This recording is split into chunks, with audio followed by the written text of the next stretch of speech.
Hello, my team. Today, let's see sentence completion questions. First of all, I will show you an example of this question type. Here, as you can see, it's given like one word only. Our instruction is to write one word only. So, we should write only one word. Okay, we read the instruction and our next step is to read and understand the question. So we have to read the question and we should understand the question, and also we should predict what is to be written in our gap, and we should underline the keywords. These are our steps. What are they? We should understand the question, we should try to predict what is to be written in the gap, and we should underline any keywords. And if you're doing all these steps properly, then you're gonna make this answer correct for sure. Sentence completion. This is another type of gap fill question. So it's a type of gap fill question. You will be given a number of sentences with gaps in them, and you will be required to fill in these gaps. Tips for sentence completion. Always read and understand the sentences before you listen. This will make your job much easier. So at first you should read and understand the question, and after that you should complete your sentence. Predict the type of words that might be needed to complete the sentences. Try to guess the word if you can. The listening will then confirm your guess. Write the answers exactly as you hear them. So don't change any forms also. You should listen the audio very clearly and you should write the answer as it is. Strategy for sentence completion.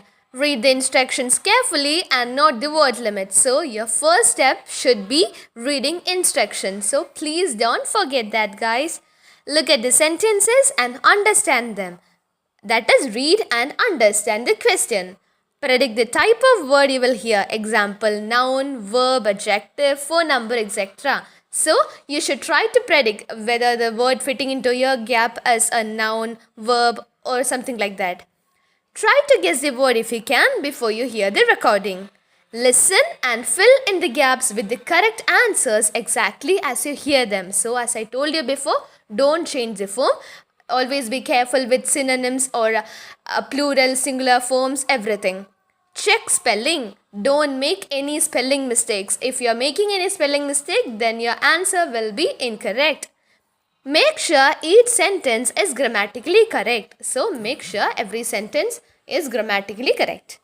We successfully completed our session. Now let's move to a practice section. Now I will give you 30 seconds and it's the time to do the procedures which I taught you, like read the instructions, then read and understand the question, try to predict the word, then underline any keywords, and after 30 seconds I will give you the audio. Try and get the words.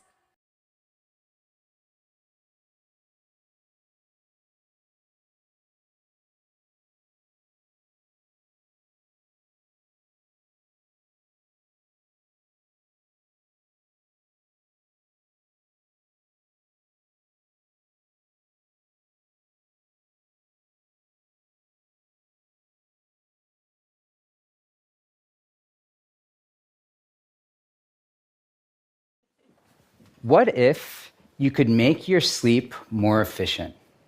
As a sleep scientist, this is the question that has captivated me for the past 10 years. Because while the light bulb and technology have brought about a world of 24-hour work and productivity, it has come at the cost of our naturally occurring circadian rhythm and our body's need for sleep. The circadian rhythm dictates our energy level throughout the day. And only recently, we've been conducting a global experiment on this rhythm, which is putting our sleep health and ultimately our life quality in jeopardy. Because of this, we aren't getting the sleep we need, with the average American sleeping a whole hour less than they did in the 1940s. For some reason, we decided to wear it as a badge of honor that we can get by on not enough sleep. This all adds up to a real health crisis. Most of us know that poor sleep is linked to diseases like Alzheimer's, cardiovascular disease, stroke, and diabetes. And if you go untreated with a sleep disorder like sleep apnea, you're more likely to get many of these illnesses. But did you know about sleep's impact on your mental states? Poor sleep makes us make risky, rash decisions and is a drain on our capacity for empathy. When sleep deprivation literally makes us more sensitive to our own pain, it's not so surprising that we have a hard time relating to others and just generally being a good and healthy person when we're sleep deprived. Scientists are now starting to understand how not only the quantity, but also the quality of sleep impacts our health and well-being. My research focuses on what many scientists believe is the most regenerative stage of sleep, deep sleep. We now know that generally speaking, there are 3 stages of sleep: light sleep, rapid eye movement or REM, and deep sleep. We measure these stages by connecting electrodes to the scalp, chin, and chest. In light sleep and REM, our brainwaves are very similar to our brainwaves in waking life. But our brainwaves in deep sleep have these long burst brainwaves that are very different from our waking life brainwaves. These long burst brainwaves are called delta waves. When we don't get the deep sleep we need, it inhibits our ability to learn and for our cells and bodies to recover. Deep sleep is how we convert all those interactions that we make during the day into our long-term memory and personalities. As we get older, we're more likely to lose these regenerative delta waves. So in a way, deep sleep and delta waves are actually a marker for biological youth. So naturally, I wanted to get more deep sleep for myself. And I literally tried almost every gadget, gizmo, device, and hack out there, consumer grade, clinical grade, what have you. I learned a lot, and I found I really do need, like most people, 8 hours of sleep. I even shifted my circadian component by changing my meals, exercise, and light exposure, but I still couldn't find a way to get a deeper night of sleep. That is, until I met Dr. Dmitry Gerashenko from Harvard Medical School. Dmitry told me about a new finding in the literature where a lab out of Germany showed that if you could play certain sounds at the right time in people's sleep, you could actually make sleep deeper and more efficient. And what's more is that this lab showed that you actually could improve next-day memory performance with this sound. Dmitry and I teamed up, and we began working on a way to build this technology. With our research lab collaborators at Penn State, we designed experiments in order to validate our system. And we've since received grant funding from the National Science Foundation and the National Institute of Health to develop this deep sleep stimulating technology. Here's how it works. People came into the lab, and we hooked them up to a number of devices, 2 of which I have on right here. Not a fashion statement. When we detected that people were in deep sleep, we played the deep sleep stimulating sound that was shown to make them have deeper sleep. I'm going to demo this sound for you right now.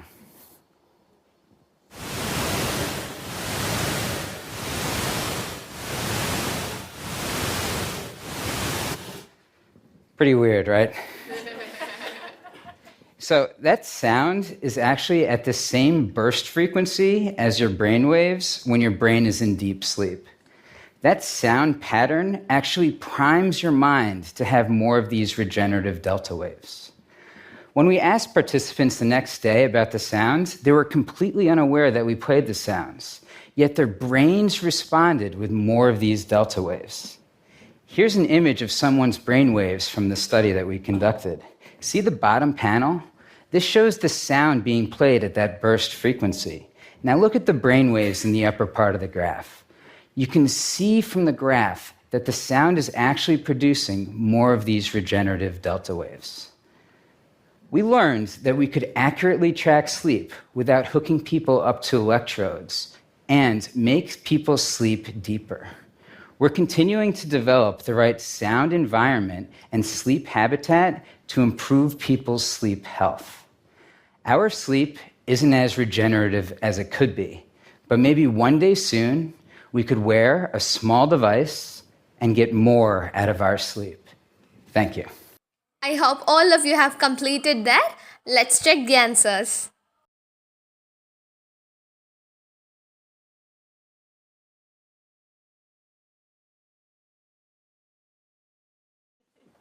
What if you could make your sleep more efficient?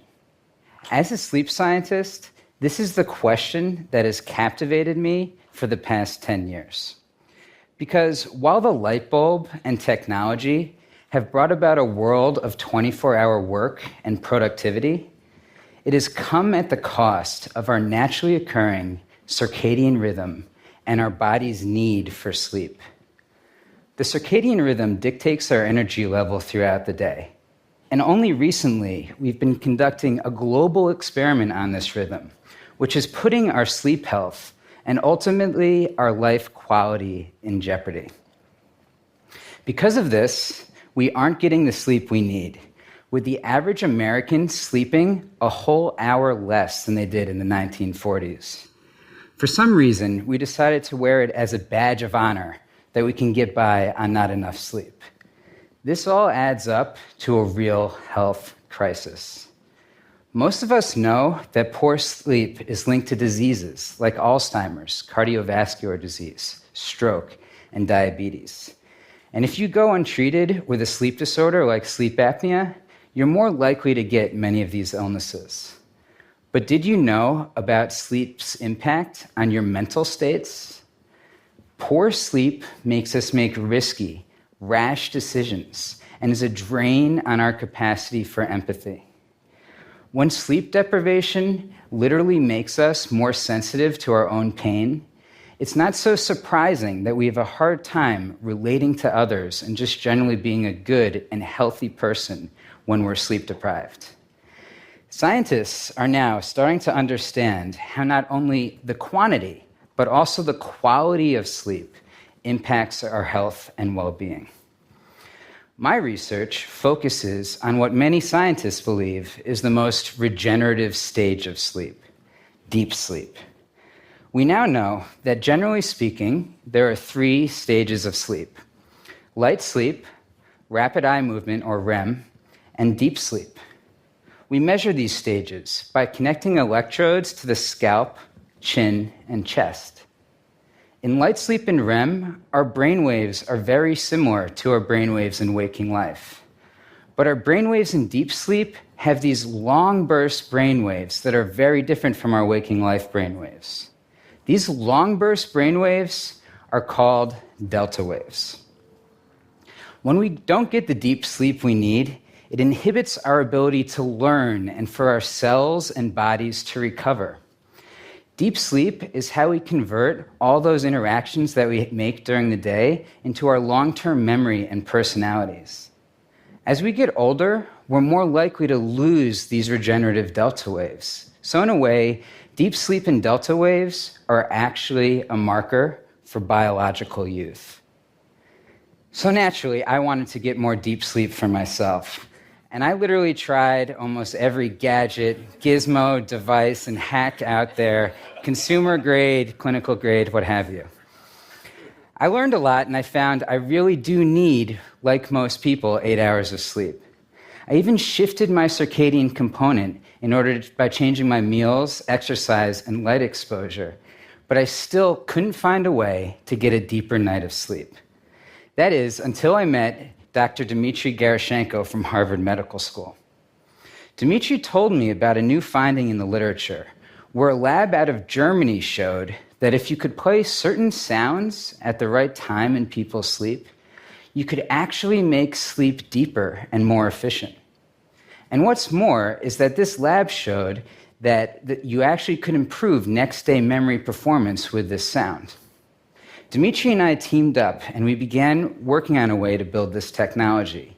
With our research lab collaborators at Penn State, we designed experiments in order to validate our system. And we've since received grant funding from the National Science Foundation and the National Institute of Health to develop this deep sleep stimulating technology.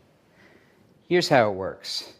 People came into the lab, and we hooked them up to a number of devices, 2 of which I have on right here. Not a fashion statement.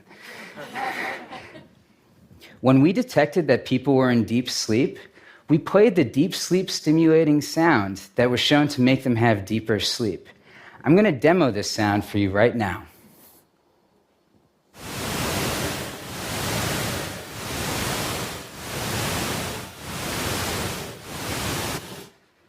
Pretty weird, right? So that sound is actually at the same burst frequency as your brain waves when your brain is in deep sleep. That sound pattern actually primes your mind to have more of these regenerative delta waves. When we asked participants the next day about the sounds, they were completely unaware that we played the sounds, yet their brains responded with more of these delta waves. Here's an image of someone's brain waves from the study that we conducted. See the bottom panel? This shows the sound being played at that burst frequency. Now look at the brain waves in the upper part of the graph. You can see from the graph that the sound is actually producing more of these regenerative delta waves.